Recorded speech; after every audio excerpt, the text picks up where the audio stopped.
지난 3월 한네스 엑스트롬 에릭슨 LG CEO는 이런 말을 했습니다. 6G는 혁명이 아니라 5G의 진화가 될 것이다. 무슨 뜻일까요? 자율주행, VR, 메타버스 등은 5G에서도 가능하지만 여기에 6G가 도입되면 본격적인 AI 기반의 네트워크가 실현된다는 겁니다. 그런데 국내 이동통신 시장에서는 한 가지 문제가 있습니다. 5G를 사용하고 계시는 모든 분들이 느끼는 그 문제. 맞습니다.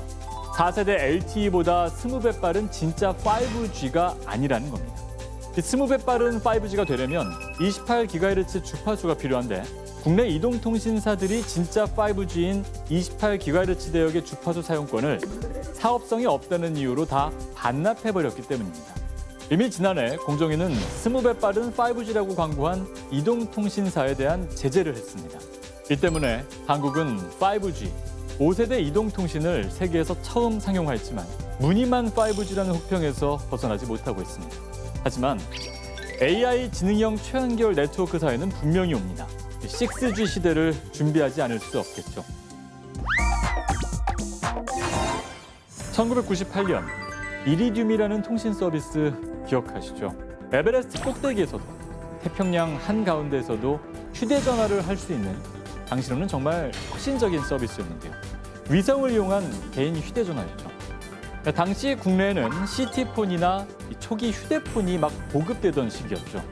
너무나 시대를 앞서간 서비스였고 결국 2000년 국내에서 중단됐습니다. 이리듐은 철수했지만 특수한 목적을 위한 위성 이동통신 서비스는 지금까지 계속 이어져 왔는데요. 6G 시대를 앞두고 다시 주목받고 있습니다. 지상 기지국의 한계를 위성을 활용해 뛰어넘자는 겁니다.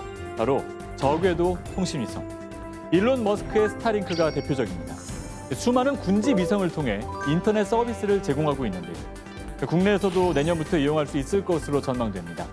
지난 14일 정부가 저궤도 위성 기술 기준 개정안을 행정 예고했기 때문입니다. 스페이스X의 스타링크 단말기를 국내에서 쓸 수 있도록 기준을 정비하기로 한 거죠.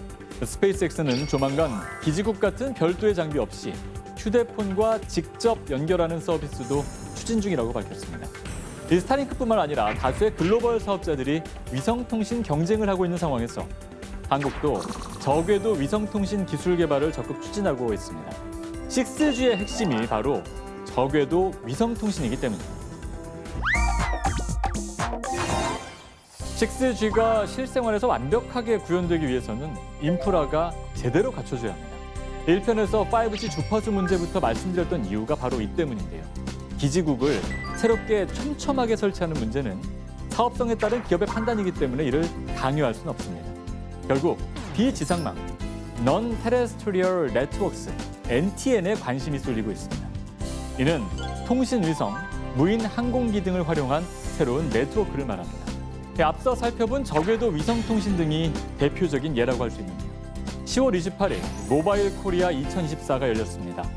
14개 나라 55개 글로벌 기업의 관계자와 연구자들이 참가해 각국의 6G 전략과 기술을 소개했는데요. 한국에서도 지난 15일 2030년까지 위성망 100개를 확보하는 제4차 전파지능 기본 계획이 발표됐고 5월에는 6G 표준 기반의 저궤도 통신위성 2기 발사 사업이 예타에서 통과됐습니다. 비지상망은 기존의 기지국을 포함해 위성까지 아우르는 개념입니다. 4G와 5G, 6G가 각각의 용도에 맞게 공존하게 되는 거죠. NTN이 한국에서도 빠르게 적용되기를 기대해봅니다. 지금까지 SN 뉴스였습니다.